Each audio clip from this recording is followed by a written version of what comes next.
ऐसे हुई 51 शक्तिपीठों की स्थापना। ब्रह्मा के पुत्र प्रजापति दक्ष की पुत्री सती से भगवान शिव का विवाह हुआ। कुछ समय बाद दक्ष को पूरे ब्रह्मांड का अधिपति बना दिया गया। इससे दक्ष में अभिमान आ गया।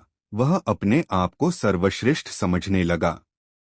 एक यज्ञ में भगवान शिव द्वारा खुद को प्रणाम न करने पर दक्ष ने उन्हें अनेक अपशब्द कहे। दक्ष ने शिव को शाप दिया कि उन्हें देव यज्ञ में उनका हिस्सा नहीं मिलेगा। यह सुनकर नंदी ने भी दक्ष को शाप दिया कि जिस मुंह से वह शिव निंदा कर रहा है वह बकरे का हो जाएगा। कुछ समय बाद दक्ष ने एक भव्य यज्ञ का आयोजन किया। उसमें सभी देवी देवताओं को बुलाया गया पर अभिमानी दक्ष ने शिव को उस यज्ञ से बहिष्कृत कर दिया। किसी तरह सती को यह पता चला तो उन्होंने शिव से उस यज्ञ में जाने की अनुमति मांगी।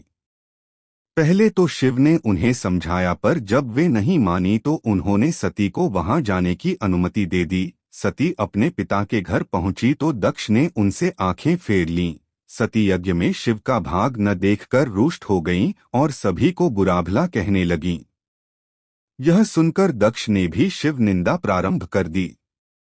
यह सुनकर सती को बड़ा दुख हुआ और उन्होंने योगाग्नि से अपने शरीर को भस्म कर दिया। यह देखकर शिव के गणों ने दक्ष यज्ञ पर हमला कर दिया पर देवताओं ने उन्हें वहां से भगा दिया। वे शिव के पास गए और सारी घटना सुना दी। यह सुनकर शिव को बड़ा क्रोध आया। उन्होंने अपनी एक जटा को उखाड़कर जमीन पर मारा जिससे वीरभद्र और महाकाली प्रकट हुए। शिव ने उन दोनों को दक्ष का यज्ञ विध्वंस करने की आज्ञा दी। उन्होंने पल भर में ही दक्ष का यज्ञ विध्वंस कर डाला और वीरभद्र ने दक्ष का सिर काटकर उसे यज्ञकुंड में फेंक दिया।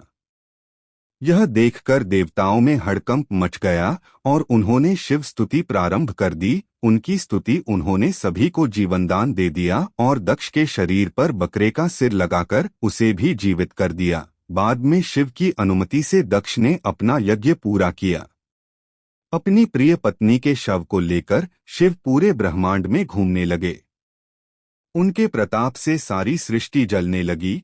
तब विष्णु ने अपने सुदर्शन चक्र से सती के शरीर के 5 एक टुकड़े कर दिए। ये टुकड़े जहां जहां गिरे वहां शक्तिपीठों की स्थापना हुई। तब सती का पूरा शरीर कट कर गिर गया तो भगवान बहुत दुखी हुए और कैलाश पर जाकर एकांत में समाधि ले ली।